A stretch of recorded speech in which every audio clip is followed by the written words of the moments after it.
Hello and welcome to the show. This is episode 10 of the Power Over Perfectionism podcast. And today I want to talk about taking action. So, if you are new here, my name's Cami, intuitive life and business coach, and I want to talk to you about taking action. There's really only one reason why we don't take action. Now, you're going to think there's multiple reasons. So, if you're thinking about, I want you to bring to mind something that you want to take action on, something you've been putting off, something you've been thinking about, maybe going back and forth about. And typically, the reason you're not taking action is a couple of things. You're feeling confused, you're feeling overwhelmed, you're really trying to do a lot of research to figure out the right answer, you're comparing things, you're delaying the decision. And the only reason why we do not take action is because of one thing, it's fear. But fear will present itself as overthinking, trying to get it right, trying to get it perfect, trying to over research something. And really, all it is there's a fear coming up in your mind. So I want you to really think about why. Why do we love delaying decisions? What I know about the human brain is the human brain is very lazy. No, I'm not saying you're lazy. I'm just saying the human brain is lazy. And the human brain wants to conserve energy. It wants to keep you safe. And it wants to keep you the same because it thinks that if it keeps you the same, then you'll be safe. That's literally how evolution works. And I want you to think about this. I have a degree in molecular cell biology. I've studied evolutionary biology. And there's this term called natural selection that says that the way that the environment is set up is it will reward species and animals and beings that reproduce. It will reward the ones that were kept safe long enough to reproduce. So that means we have an inherently fearful brain. It means that we want to stay the same. We want to keep doing the same things. And so you might just think it's a decision on what career move to make next. You might think it's just a decision on whether or not to hire a coach, whether or not to invest in a mentorship or a program. But really, what it is it's feeling like this big decision that you need to make the right one. And you get stuck in indecision because then, if you get stuck in indecision, you don't have to potentially make the wrong move. You don't have to potentially make a mistake. And so the things that I help my clients with is taking consistent action and learning how to overcome the fear. And these are the things that are going to get you there. So there's three things that are going to help you take action and overcome the fear. The first thing overall, this is like the like bonus tip is you need to have awareness that your brain is just trying to delay a decision, trying to delay an action, trying to put it off, trying to keep you in confusion and overwhelm. And the first step to get out of this is to increase your level of desire. Because think about it. I had this client once that I was coaching about her job. And I think she had been in this job at this point for maybe 3 to 5 years, somewhere in that. And she was having a lot of anxiety because she was uncertain on if there was going to be layoffs, what was going to happen in her department. They were getting a new manager. So she was really extremely uncertain about her current job, her current role. However, she was too afraid to start looking at other positions because she was really good at what she did. She was doing it for a while and she was uncertain on what she would get paid elsewhere. She was uncertain on if she would like the team elsewhere. But she also had a goal to make $150,000 within the next 5 years. And so, what I helped to coach her on was to see your brain is just wanting to keep you safe and wants to keep you in the known, which means it wants to keep you in your current job or your current role, your current life, your current relationship, whatever it is, even your current body, right? Like, let's say you want to lose weight, but your current body is the body that you feel safe in. So just consider that whatever's going on now, the thing you're not able to take action on, it's because some part of you feels safe being here, even if you're uncomfortable. So for her, what we did is I started to help her increase her desire. I said, okay, let's really think about where you want to be 5 years from now. And she had this big vision. She had a whole bunch of animals. She had horses. She had a house. She had a lot of things she wanted to do to the house. And we started to look at the money that would require her to live the lifestyle she wanted to live.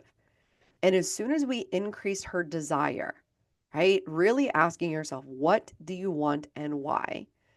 As soon as were able to tap into that future vision and get her desire increased, it gave her some energy and some motivation to take some action.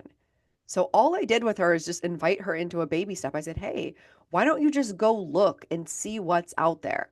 Go search job titles that you think would be your next level promotion. Go see what the requirements are. Go see what the salary is. Just take a baby step and start moving in the direction of what you want. And so for her, that was our first step. We celebrated that step and she started to increase her desire for creating that job role. Now, what actually ended up happening was she got another promotion within her company because she was stepping up into her desire of wanting more money.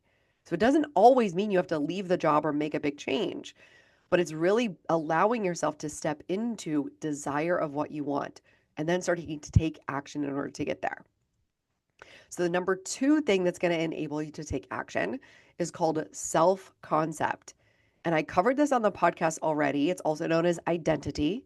So self-concept, identity, or future self, right? Thinking about the version of you you'll be in the future after you take this action. The reason why this is going to motivate you and compel you to take action is because you're simply asking the question, who am I becoming and why? Why do I want to be becoming this person? And this showed up for me when I wrote my first book. I knew I wanted to be the person who could get the information out of my brain onto a page and publish my first book because I knew that I wanted to pitch my second book to a traditional publisher and fulfill my lifelong dream of speaking on stages with mentors that I love, being a traditionally published author, being able to travel around speaking and create a community and to be able to share the stories of my life that are impacted my life and to be able to help others. So the self-concept I created was somebody who follows through, who does what they says they're going to do, who pitches themselves. So that's the next action I'm on is pitching myself, my book proposal to a traditional publisher and allowing myself to get rejected, allowing myself to go through the process of writing a book, which is pretty challenging in and of itself. But I always want to become the person who overcomes challenges, who becomes bigger and greater than any obstacle that's in my way. And that self concept allows me to show up for things that are scary, that are hard, that are challenging, that I don't really want to do because my brain is really lazy, because I want to become this person who seeks out their potential, who becomes their potential self, who's always connecting to higher states of consciousness and expanding. So when we developed a self concept that has courage at the heart, then we can show up for scary actions and take them again and again. And this leads us to step number 3, how to take more action or how to take any action. Step number 3 is your ability and willingness to feel the fear and do it anyways. This is a skill, to feel the fear and do it anyways. And if you go back to episode 1 of the podcast, when I talked about going onto a trapeze, it was so freaking scary. I had to walk up this shaky 25-foot ladder, get to the platform, put my toes over the edge of the platform, push my hips forward. My whole body is screaming at me saying, don't do this. You're going to fall. There's so much fear in my body. I almost cannot breathe. I had to remember to breathe. And then you have to grab onto this really heavy metal bar while somebody's holding onto your harness and you're leaning over the edge. And then you have to squat and jump holding onto this bar. Then you got to flip your legs over, let go. That entire process was the scariest thing I ever did. But I learned how to feel the fear in my body and I learned how to take the action anyway. And then I went up and did it 6 or 7 more times. Every time I was still afraid, every time I was still fearful. And I kept showing up for myself. In that one moment, that was just like a fun Friday night with my husband. He kind of secretly invited me to this. But this is a really great example of being able to feel the fear and do it anyways. You have to be able to hold that feeling in your body and let it pass. This is why most people are deathly afraid of public speaking, is because when you stand up, you grab the microphone, you feel that fear in your body. And what it tells you to do is sit down, shut up, don't let people look at you. They're going to judge you, they're going to hate you. And then most people listen to that fear and they do not follow through. So I want you to think about, who do you want to become? How do you want to engage with fear? What do you desire? And if you can truly nail these three things, increasing your desire, increasing your self-concept, the way you think about yourself, the way you show up, and increasing your capacity to feel fear in your body and do it anyways, I promise you, you will be so successful. You will have everything that you want. You'll be able to overcome any failure, any obstacle, any challenge. And it's not going to be easy, right? It looks really sexy when you see other people taking action and winning, but what you don't see is on the back end, the way they experience fear. And so I want you to imagine going on a hero's journey, imagine taking actions, creating the life that you want to take, and imagine you becoming that person. The hero is going to come up against obstacles, challenges, fears, failures, judgments, self-judgments, disappointment, embarrassment, and they're going to become the person who can handle it. So I want you to think about, number one, what do you want and why? Number two, who do you want to become and why? And then number three, how can I increase my capacity to feel the fear and do it anyways? And if you're watching this and you're like, yes, I want to learn how to do this, I want to go all in, then I'm inviting you to join my free challenge. It's 3 days. It starts April 15th, 2025. The link is down in the bio, or it's on YouTube, or it's up in the profile. Click on the link, register, join us. And if you're watching this in the future, you can still click the link and grab access to the replays. But during these 3 days, we're going to talk about, why do we get stuck? And I'm going to teach you how to get yourself into action. And then we're going to create a massive action plan. What is it that you want? How are we going to get it? And we're going to do it in 3 days. The last time I did this challenge, we had people doing things that they had been wanting to do for years, and they finally did it. So I'm coming together myself. I'm going to be taking action right along with you, because there's some scary things that I'm going to be doing. I'll share them with you. I'll let you know. I always go first, right? As a leader, I always go first. So if I'm doing a challenge, I'm going to share it with you. I'm going to tell you, this is what I'm doing. It's really scary, and I'm going to do it anyway. So I want you to bring all of your big, scary goals. We're going to break down the actions. We're going to take action. And here's why you want to be in this. You want to be in this challenge because not only is it going to expand your self-concept, who you are, what you're capable of, your ability to actually do what you say you're going to do, but I'm also giving away prizes. I'm giving away over $1,000 worth of prizes. I'm not going to tell you exactly what they are yet, but I have an idea that you're really going to love it, and it's going to be very valuable.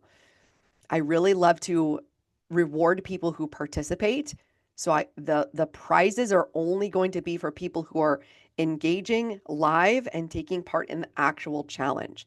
Because what I'm not going to do is just teach some workshops and say, okay, great. What I'm going to do is teach the workshops, have you engage in it, and then each day there's a specific action you need to take, and then you tag me so that I know you're taking the action. We have a Facebook group as well, so you can join in with other people who are taking action. It starts April 15th. So if you're watching this, you want to get in now. You want to set up your goals, think about your desires, and really learn how to overcome the fear. I see Bree is in the comments. She says, I'm in. Make sure that you register using the link. You will get an email that says where and when to join us, but we will be meeting on April 15th, 16th, and 17th at 1 p.m. Eastern, and you will get all of those links in your email. So, what do you want to do? Who do you want to become? And how do you want to start engaging with fear? Because we do not want fear to let us freeze. We want fear to be the catalyst for courage, because courage means there's fear present. And so I'm inviting you to step into your courageous self, to become who you want to be, to create what you want to create in this world, and to show up for yourself, even when you're afraid, especially when you're afraid, because when you get amazing at that, there's nothing that's going to stop you. So I will see you in the challenge. Thank you for tuning in to this episode, and make sure you follow along on YouTube, subscribe to the podcast. We do updates every single week.